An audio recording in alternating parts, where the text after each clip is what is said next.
Innallaha wa malaikatahu yusholluna 'alan nabi ya ayyuhallazina amanu shollu 'alaihi wa sallimu taslima. Allahumma sholli ala sayyidina Muhammad wa ala ali sayyidina Muhammad kama shallaita ala sayyidina Ibrahim wa ala ali sayyidina Ibrahim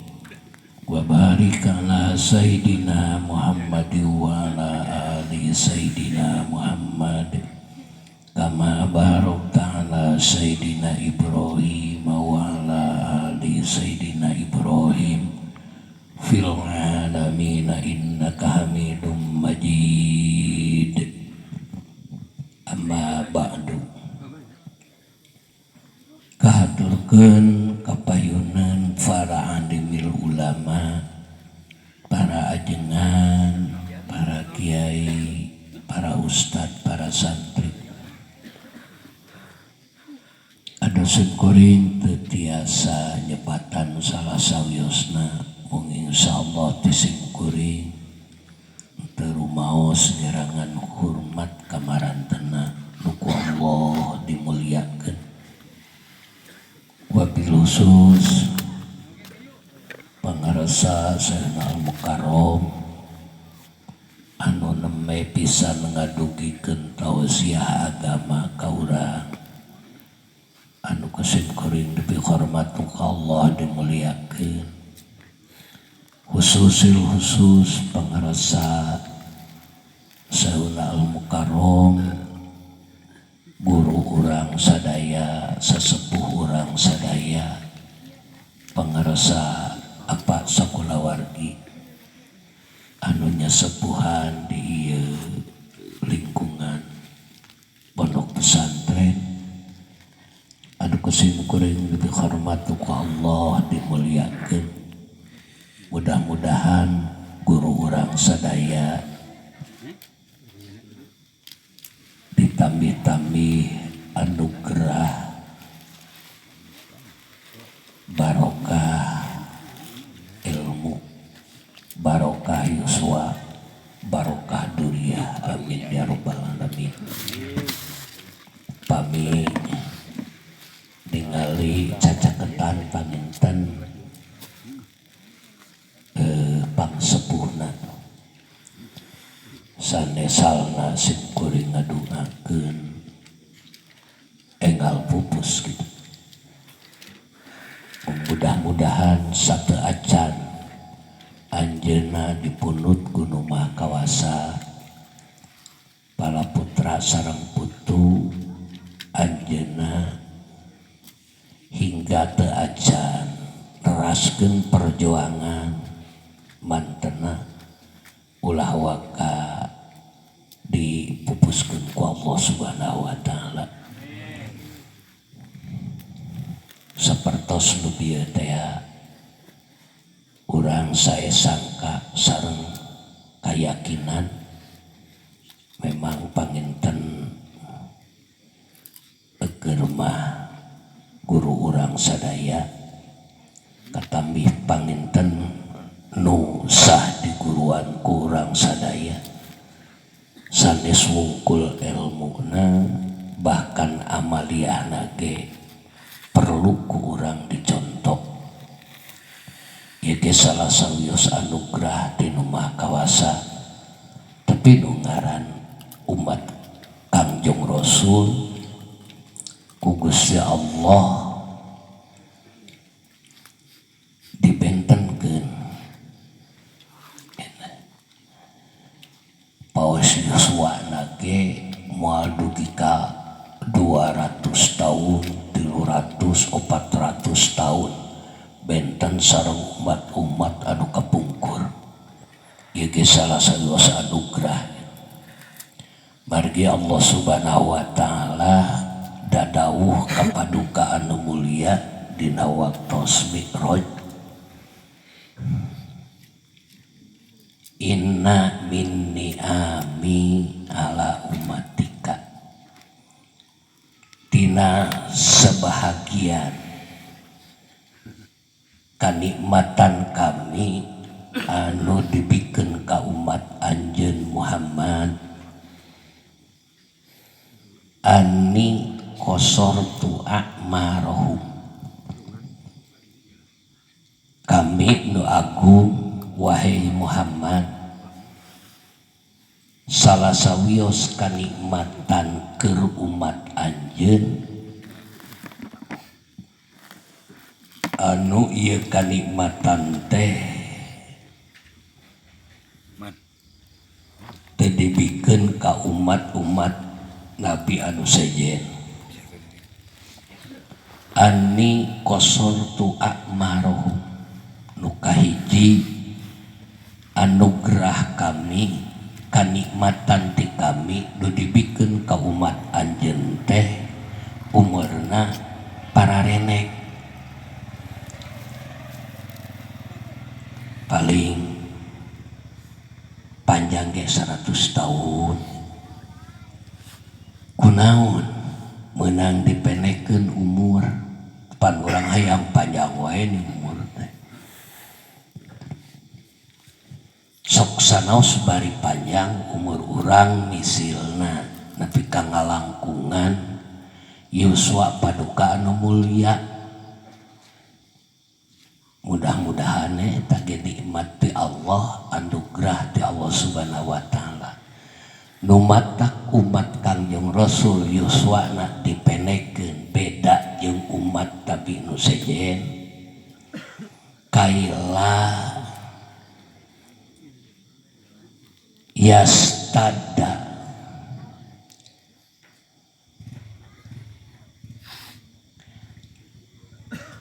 maksudna pendek umur teh kaila yatula supaya ulah panjang teuing ulah loba teuing gitu kaila taksuro dunubuhum ulah numpuk teuing dosa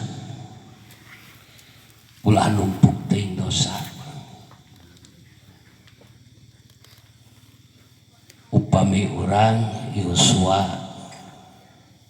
40 tahun urang agamar we heula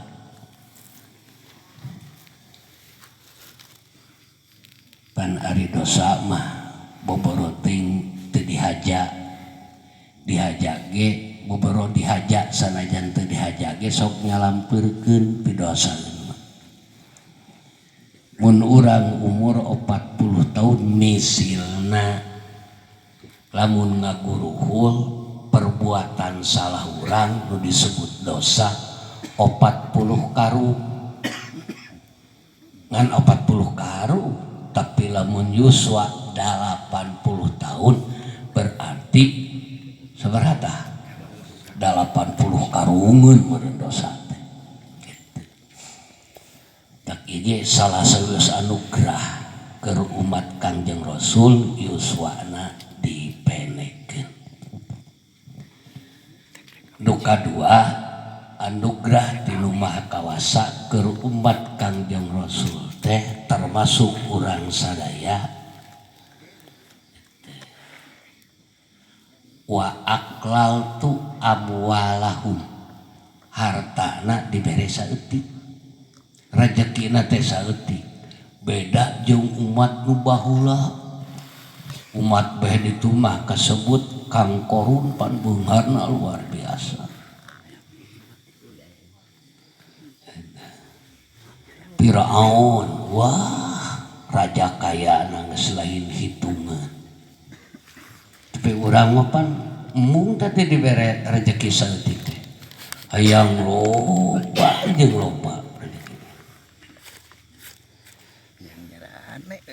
hayang numpuk rezeki padahal saalit rezeki teh ieu anugerah ti Allah nya ari rezeki mah boboroting nu haram sakalipun nu halal ge pan jadi hisaban urang nyokot nu alus nu halal tong make jeung nu haram nu halal geus jadi perhitungan jaga di poe kiamat kunaon menang disaeutikeun harta bana urang selaku umat Kangjeng Rasul likai yastadda yaumal kiamati hisabuhum supaya ulah banget teuing hisabanana di poe kiamat. Eda lah lamun urang boga duit 1 juta komo nu bareureum ngitung nage moal kumsi samenitnya ngitung duit mah cepat cet gitu, setengah menit ke tamatnya. Coba lamun urang ngitung duit 1 miliar eukeur mah teu boga 1 miliar teh dina boga nage ku urang dihitung arek sabaraha puluh menit ngitung duit 1 miliar komo duit 2000-an mah ek sabaraha karungeun lila buatin moal geus 2 poe tah ngitung nage betak ieu salah sawius anugrah kudu alhamdulillah urang dibere rezeki saeutik ngan pan teu sudi urang dibere rezeki saeutik yang loba jeung loba matak timbul kasarakahan kaditu nama aya anyogna anu sok bisa ngahalalkeun segala cara bawanin ku hayang loba harta timbul sarakah. Nauzubillah summa nauzubillah. Kebenaran kuduna teh aki-aki mah tadi ti heula jadi ieu mah aki-aki elmuna eueuhan nyarita teu pati lancar nu araringa teh loba poho aya nu anom nya pinter nya calakan nya tegas bejeuna santer ti heula atuh aki-aki nu eueuh huntuan dibere tulangna kulamara kalemor ningangna teh. Urang ku Allah dituntut geus puguning meureun aya diintip jeung dodoho ku malaikat Ajrail dituntut ieu ti waktu ka waktu teh aya tuntutan nu patali jeung hukum. Qala Abul Abbas Al-Mursid qaddasallahu sirrah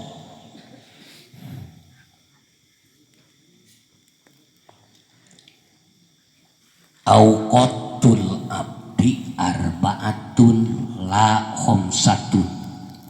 waktu nu dipergunakeun waktu nu dipasrahkeun jeung diasongkeun ka urang begitulah abdi teh urang teh jalmi 4 waktu la khamsatun laha waktu teh teu aya 5 ngan 4-4 diputer dibulat dibalikin ngan 4 waktu cenah 2 berang jeung peuting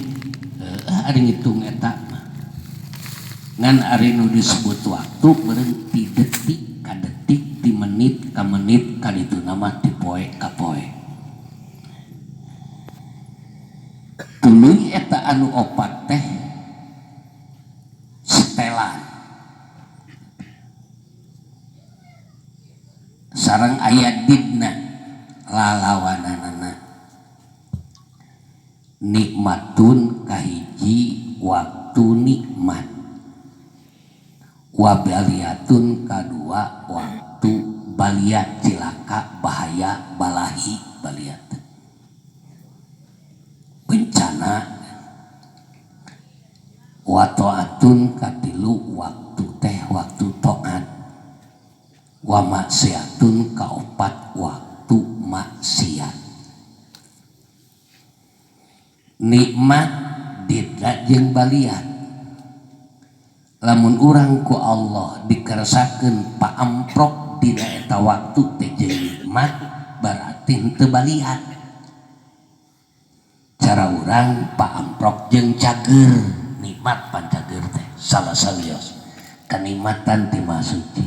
berarti lain gering sakali waktu urang gering berarti lain nikmat lain cager dalalawananana eta teh moal bisa kumpul antara nikmat jeung baliat antara cager jeung gering wah si eta mah nya cager nya gering mah ngalakon mun cager pasti henteu gering lamun gering pasti henteu cager. Tuluy nu katilu taat kaopatna maksiat ge lalawanan mun eta dina waktu ku urang dipake taat jiga ayeuna berarti henteu dipake maksiat eta waktu teh mun memang ieu waktu maksiat lain keur taat jiga ayeuna alhamdulillah urang waktu keur dipake taat keur dipake ngawaro ka Allah jeung ka Rasulna ai taat teh ngawaro ku Allah dicarek jeung ku Rasulna dilaksanakeun ku Allah teh dipiwarang jeung ku Rasulna dipigawe taat nyebutna mun ku Allah dicaram jeung ku Rasulna sanajan resep dilesotkeun taat ngaranna mun ku Allah dititah ku urang jadi pigawe maksiat nuku Allah dicarek jeung ku Rasulna ku urang dipigawe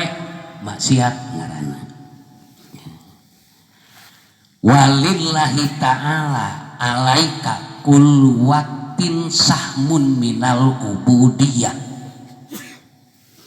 yaktadihil haqqu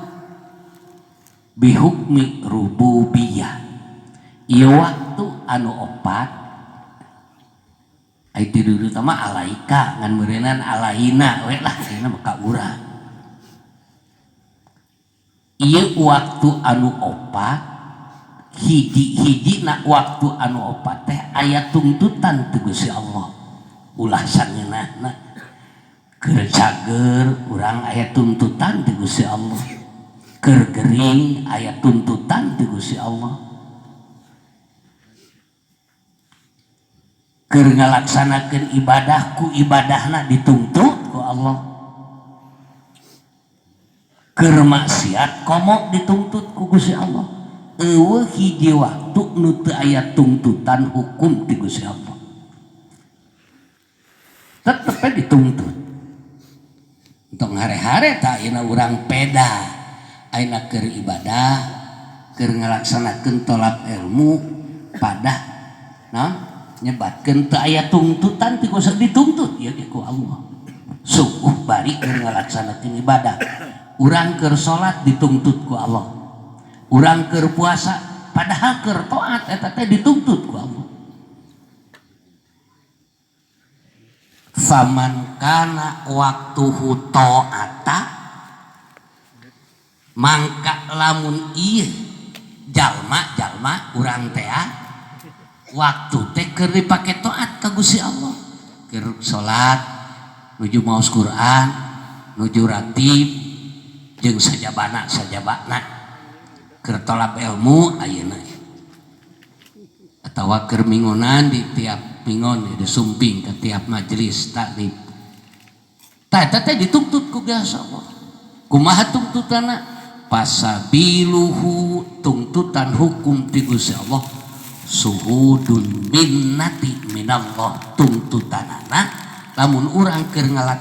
eta waktu keur dipake taat keur dipake ibadah mangka yen tuntutan ti Gusti Allah teh kudu nyaksikeun kudu ngayakinkeun sapenuhna ieu teh nugraha ti Allah harti ulah diaku kagetolan ku sorangan komo lamun bari jeung nepak harigu mah baturah si amang tara tinggalun tolab ilmu kaitu ka dieu di teh nepak dada pan saha teh atuh si eta mah tiap waktu tara kakantun maos Quran karena kembung dah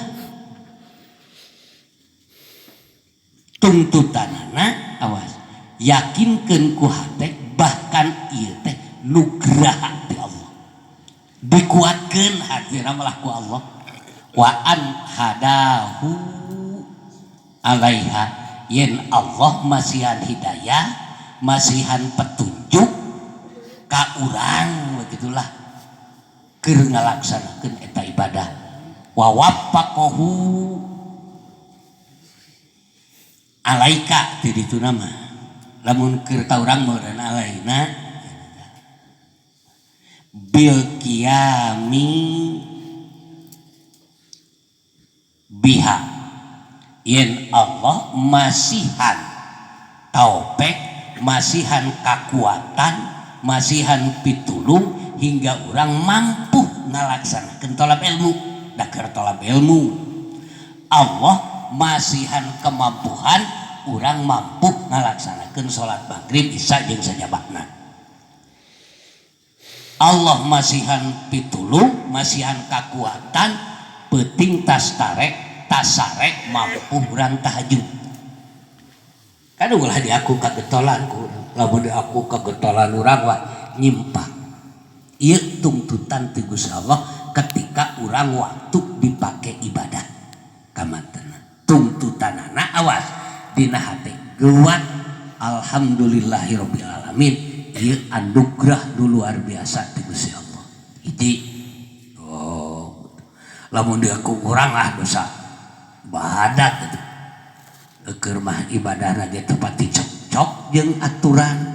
kata mah ku urang di aku getong ko bari nulak cangkeng mah da babari atuh nyeun dosa awas dina Ruhul Bayan juz awal juz kedua tadi nguningakeun awas karek hiji tan bieu engke kasamper deui aya dosa badat ku batur teu katempueun komo ku awak sorangan okoh badat tapi teu katingali jeung hampir teu karasa pan sebahagian lamun milak ngalakukeun dosa gede teh ku batur katempueun ku urang ge karasa misalna madon gitu pan eta atawa main atawa maling engko batur katempeun gitu. Sanajan buding-buding ge geus aya leungit motor pan diteangan lain bangsa tubar tapi mah meh teu katara we ongkoh badat tapi teu katingali sorry Ismail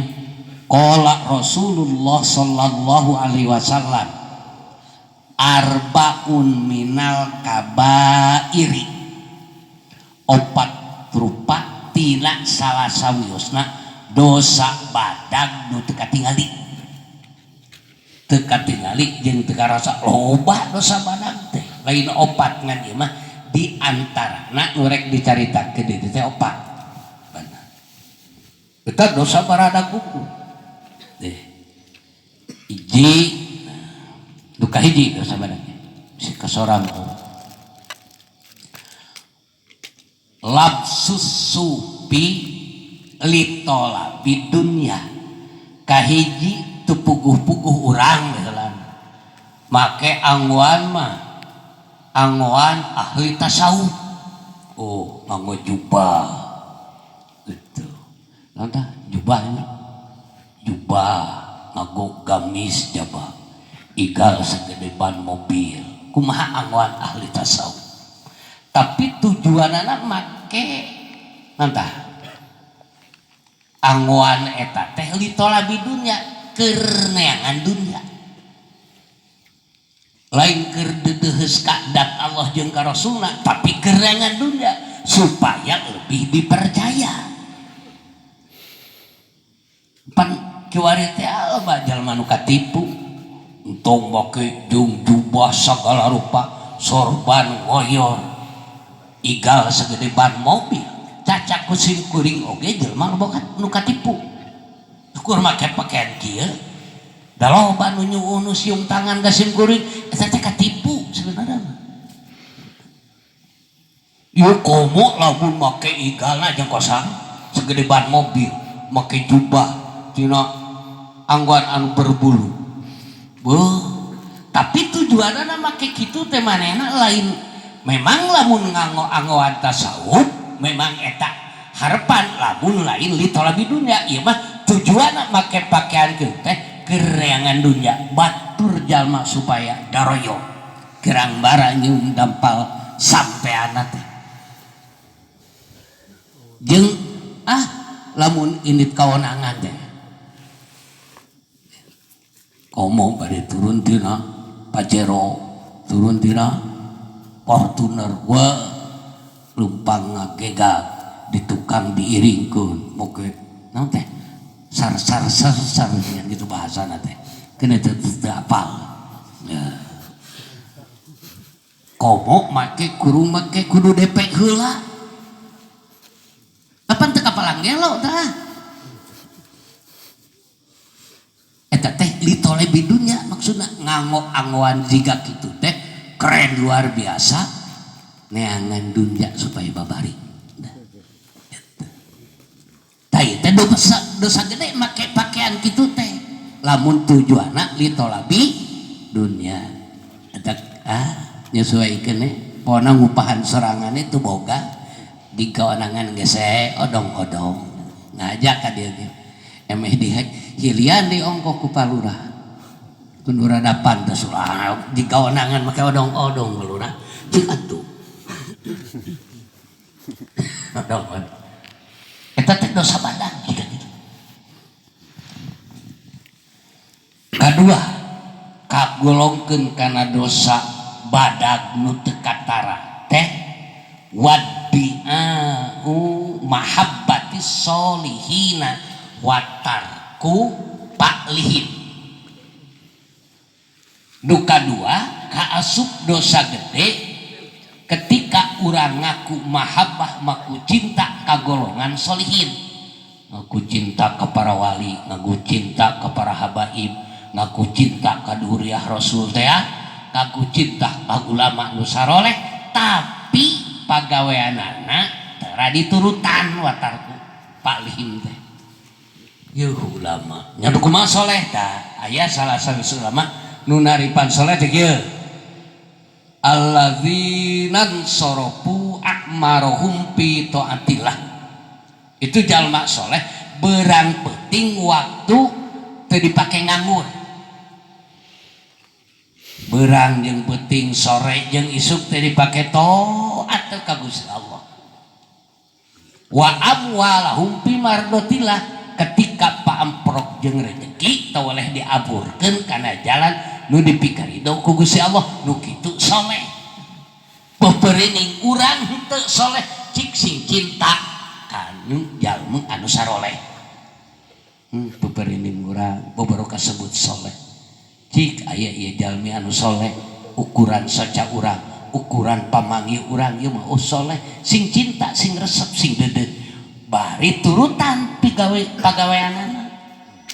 Ulama nu saroleh teh mangkat ka masjid urang milu. Ulama nu saroleh naon tah tawasul urang milu, lain ngajejeleh anu tawasul. Itu ulama ngabring ka tempat pangajian urang milu. Ongkoh ngaku cinta, ongkoh ngaku soleh, kana tah kasolihin, tapi perilaku pada melanana kurang teu diturutan, malah sok terada eta mah bangsa tahajud jeung doa we pagawean kiai teh pagawean sararea duka tilu teh dosa gede lamun urang ngaku cinta ka para solihin ternyata perbuatanna pada melanana kurang teu diturutan, dosa badak. Saur Gusti Rasul nu katilu nu kaasupkeun ka jelema anu naon tah dosa gede teh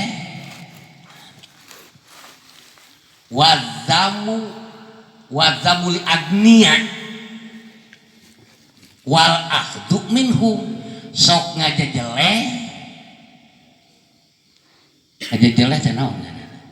moyok ngageureuh-geureuh ka jelema anu beunghar Beunghar urang ge beunghar jelema nu boga teh, nu boga toko, mobil darayap, sawahna lega. Hayu dipoyo, digeureuh-geureuh. Lain na diturutan mah. Tapi manehna nyongcong tidinya. Nu boga toko urang sagalian teu boga duit nganyuk tidinya. Tuh wal ahdu minhu. Ketika nu beunghar ngaluarkeun zakat teka bagian pan gutruk pageulana daftar lagi ongkoh dijejeleh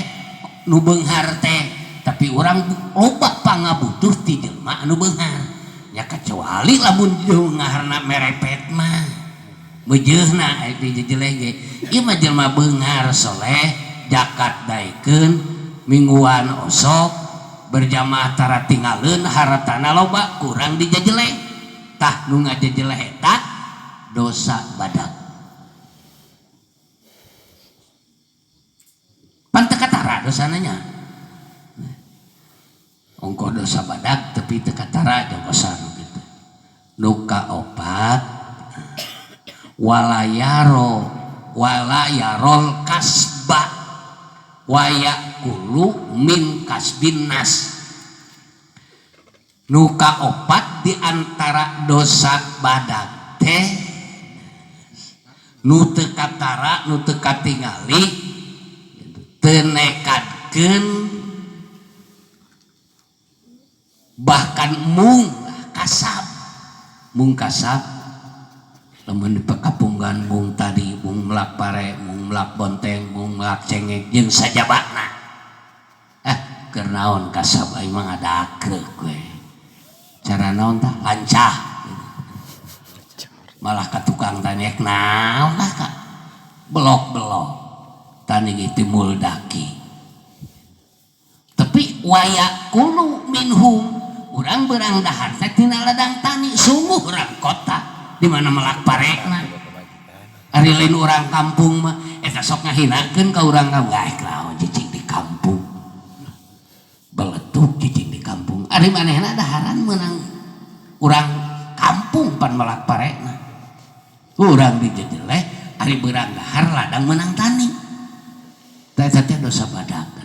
geus opat kadang geus peuting aya mah nu tadi sampai yang darus naon teh 3:30 nih. Nu kadua waktu nu dipake ku urang yen aya tuntutan ti Allah Subhanahu wa taala nu tadi waktu nu pertama teh urang waktu keur dipake ibadah ulah pedah waktu keur dipake ibadah teu boga sangkaan tuntutan ti Gusti Allah dituntut urang keur tolak ilmu ieu teh ku Gusti Allah cara tuntutanna hukum ti Gusti Allah ulah di aku kagetolan pribadi sampai tah lamai ngaji kesebut tibu ieu di aku kapinteran sampai tang lamai di aku kapinteran sorangan ieu ku Allah gitu ieu nugraha ti Gusti Allah. Nu kadua waman kana waktu hul maksiata ketika ieu waktu da kurang mah meureunna lah waktu teh teu bake ditaat kabeh boboro bahkan lolopana meureun waktu teh dipake maksiat ka Gusti komo eta aya tuntutan eta komo dipasiat tuntutan hukum ti Gusti Allah memeh ke urang dituntut di akhirat bebaskeun heula tuntutan di alam dunia ketika urang ieu waktu ti Gusti Allah dihambur-hambur dipake maksiat. Waman kana waktuhul maksiata payak tadihil haqqu wujudul istighfar wan nada. Ketika hiji waktu kurang dipake maksiat mangka tuntutan ti Gusti Allah kudu ngabuktikeun ayeuna keneh di alam dunia istighfar tobat ka Gusti Allah bari kudu nalangsa hate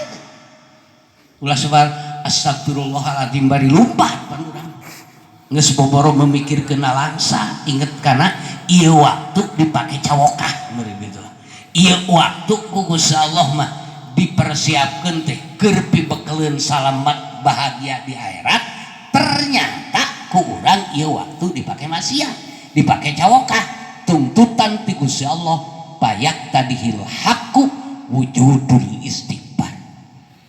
Kudu dibuktikan istighfar ayeuna keneh. Engke emeh minimal ngurangi tuntutan di akhirat maksimalna abis tuntutan di akhirat dan geus di istighfar dan geus dina langsaan urang perbuatan salah dina eta waktu kan urang baru nalangsanya gawe dosa lah